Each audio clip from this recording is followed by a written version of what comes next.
Since 1990, the community of Botshabelo has worked to become a self-sustaining village and, more importantly, a place of dignity for around 700 residents. It's home, you know, there is no place like this place. When I came to Botshabelo, everybody was open and there were people around making me smile. They treat us with respect and it's safe. Even if you just walk in here for just a day or half a day, you can feel it, you can feel the love.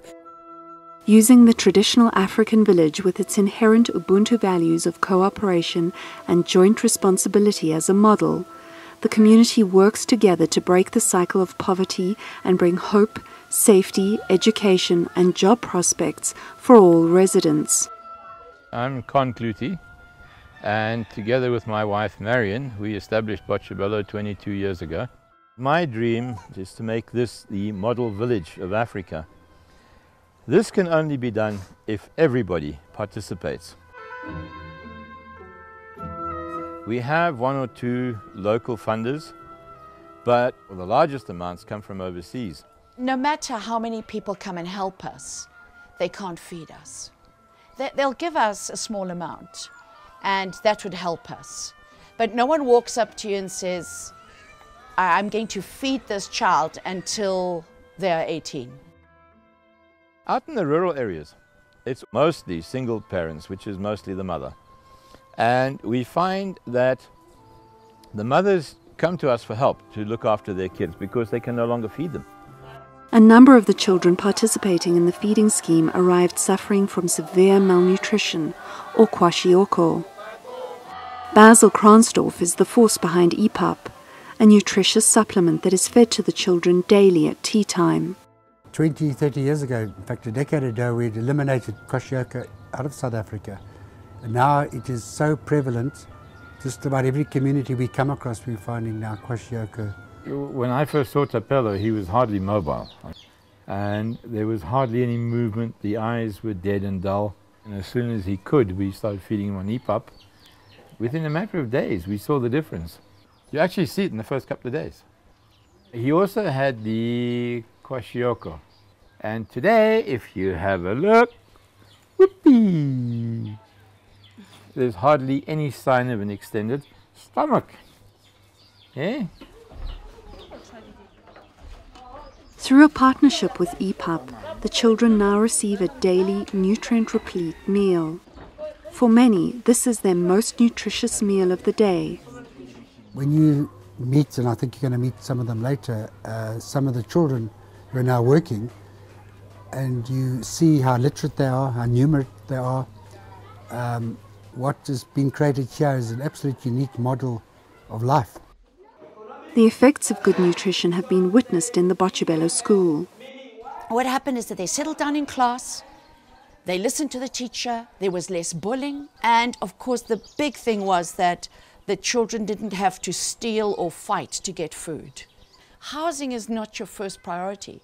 Your first priority is to get up in the morning and see that your children can actually stand.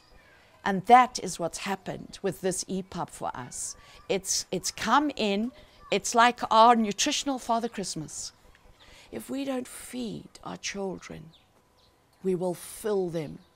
The prisons are full of children that did not eat initially.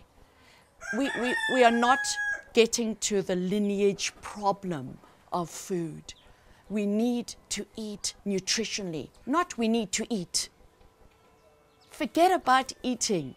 We need to eat nutritionally so that a child can just enter the classroom and then as you open the book, you see the spark.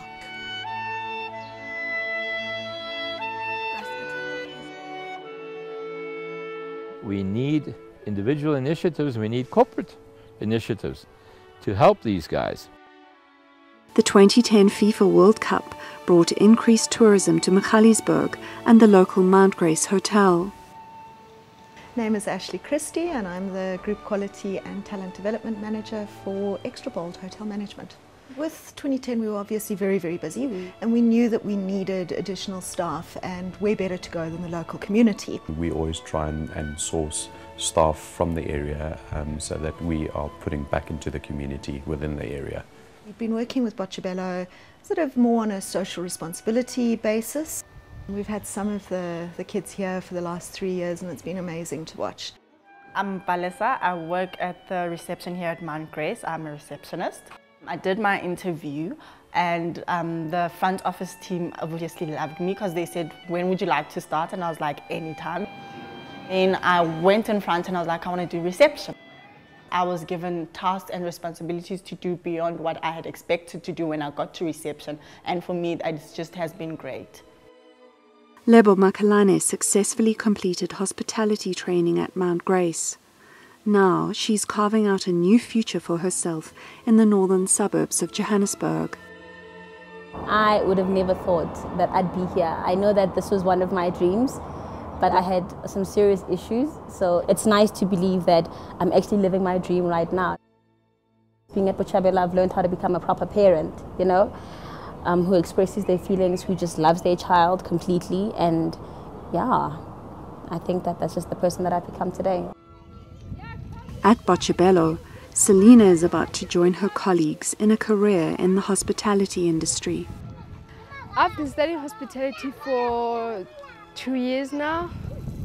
Basically, education is, part of life. You gotta take that. And then nutrition, because if you don't have nutrition, you can't focus in education.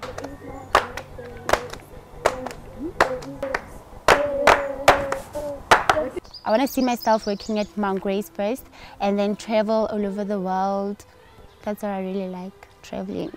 I think that people have the power to change what they want to change. Our world is in such big trouble. So we need more people like Marion and Con.